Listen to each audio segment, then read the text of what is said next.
9월 28일 화요일입니다. 오늘은 출애굽기 22장 1절에서 15절을 나누고 함께 기도하도록 하겠습니다.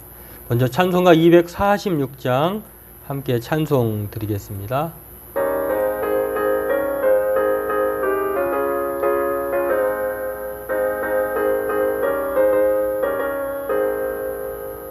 나 가나안 땅 귀한 성에 들어가려고 내 무거운 짐 벗어버렸네. 죄 중에 다시 방황할 일 전혀 없으니 저 생명 시냇가에 살겠네. 길이 살겠네. 나 길이 살겠네. 저 생명 시냇가에 살겠네. 길이 살겠네. 나 길이 살겠네. 저 생명 시냇가에 살겠네.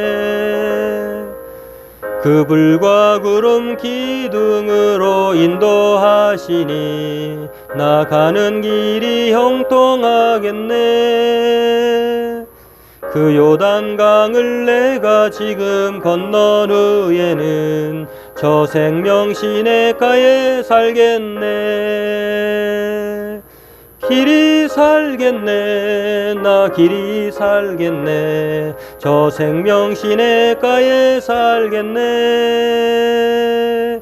길이 살겠네. 나 길이 살겠네. 저 생명 시냇가에 살겠네. 내 주린 영혼 만나로서 먹여주시니 그 양식 내게 생명 되겠네. 이후로 생명 양식 주와 함께 먹으며 저 생명 시냇가에 살겠네. 길이 살겠네. 나 길이 살겠네.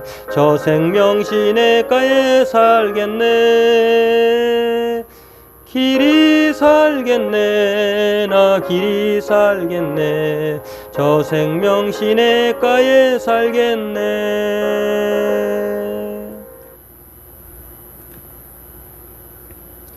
출애굽기 22장 1절로 15절 함께 읽겠습니다. 사람이 소나 양을 도둑질하여 잡거나 팔면 그는 소 한 마리에 소 5마리로 갚고 양 한 마리에 양 4마리로 갚을지니라. 도둑이 뚫고 들어오는 것을 보고 그를 쳐 죽이면 피 흘린 죄가 없으나 해 돋은 후에는 피 흘린 죄가 있으리라. 도둑은 반드시 배상할 것이나 배상할 것이 없으면 그 몸을 팔아 그 도둑질한 것을 배상할 것이요. 도둑질한 것이 살아 그의 손에 있으면 소나 나귀나 양을 막론하고 갑절을 배상할지니라. 사람이 밭에서나 포도원에서 짐승을 먹이다가 자기의 짐승을 놓아 남의 밭에서 먹게 하면 자기 밭에 가장 좋은 것과 자기 포도원에 가장 좋은 것으로 배상할지니라. 불이 나서 가시나무에 댕겨 낫갈이나 거두지 못한 곡식이나 밭을 태우면 불러온 자가 반드시 배상할지니라. 사람이 돈이나 물품을 이웃에게 맡겨 지키게 하였다가 그 이웃집에서 도둑을 맞았는데 그 도둑이 잡히면 갑절을 배상할 것이요. 도둑이 잡히지 아니하면 그 집 주인이 재판장 앞에 가서 자기가 그 이웃의 물품에 손댄 여부의 조사를 받을 것이며 어떤 잃은 물건, 즉 소나 나귀나 양이나 의복이나 또는 다른 잃은 물건에 대하여 어떤 사람이 이르기를 이것이 그것이라 하면 양편이 재판장 앞에 나아갈 것이요. 재판장이 죄 있다고 하는 자가 그 상대편에게 갑절을 배상할지니라. 사람이 나귀나 소나 양이나 다른 짐승을 이웃에게 맡겨 지키게 하였다가 죽거나 상하거나 끌려가도 본 사람이 없으면 두 사람 사이에 맡은 자가 이웃의 것에 손을 대지 아니하였다 하고 여호와께 맹세할 것이요. 그 임자는 그대로 믿을 것이며 그 사람은 배상하지 아니하려니와 만일 자기에게서 도둑 맞았으면 그 임자에게 배상할 것이며 만일 찢겼으면 그것을 가져다가 증언할 것이요 그 찢긴 것에 대하여 배상하지 아니할지니라. 만일 이웃에게 빌려온 것이 그 임자가 함께 있지 아니할 때에 상하거나 죽으면 반드시 배상하려니와 그 임자가 그것과 함께 있었으면 배상하지 아니할지니라. 만일 새 낸 것이면 새로 족하니라.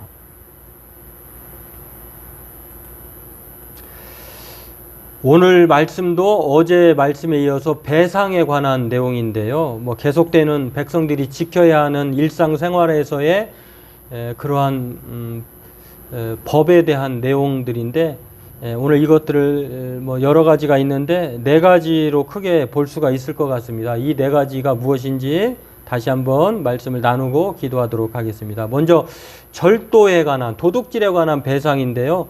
보통은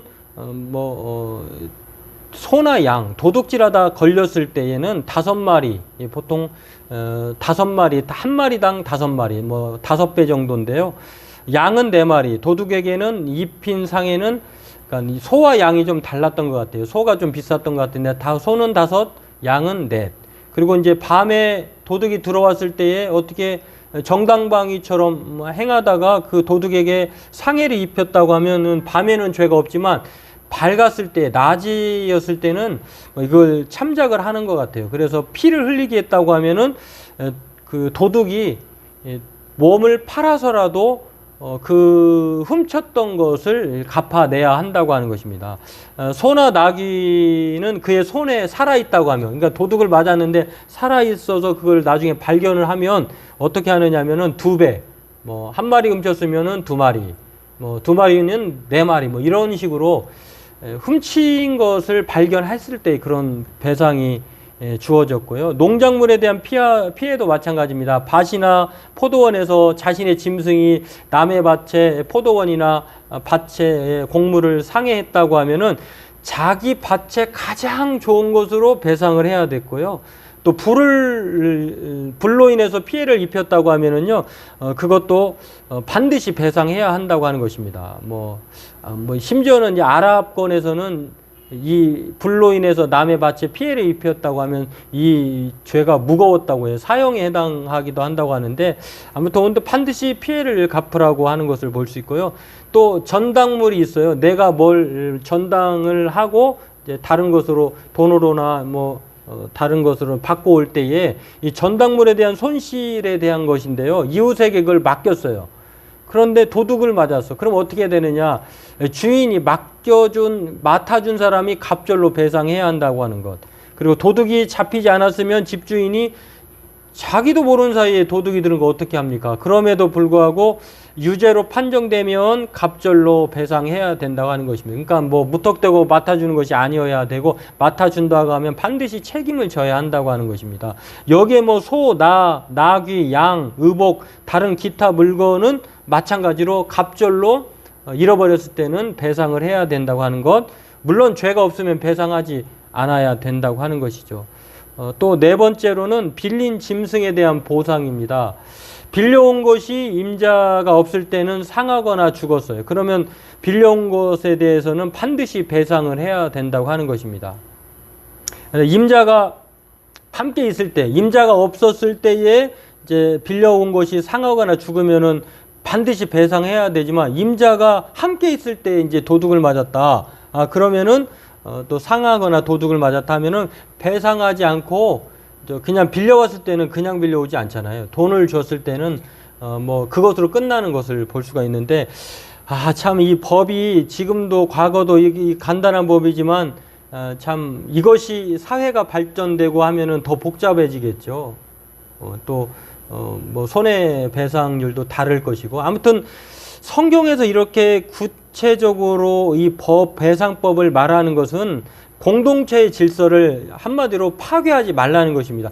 같이 살면서 어우러지면서 이러저러한 일이 있을 텐데 발생할 때 최소한도로 그렇게 인간의 도리를 하면서 살아야 된다. 또 서로 함께 도우면서 살아야 된다라고 하는 것. 질서를 파괴하지 말고 철저히 열심히 자기 남의 것을 탐내지 말고, 또 손해를 끼쳤다면 손해를 배상해야 한다고 하는 더불어 사는 삶에 대한 것들을 말을 합니다. 오늘 이것들을 다시 한번 생각해 보면서 우리가 오늘 이 세상을 살아가면서 손해를 끼쳤다고 하면은 반드시 손해를 갚아줄 뿐만 아니라 또한 우리가 손해를 끼치지 않도록 또 서로 노력하면서 함께 더불어서 살아야 할 줄로 압니다. 오늘 그렇게 살아가기를 힘쓰는 또 돌아보는 기도하는 우리가 되기를 바라겠습니다.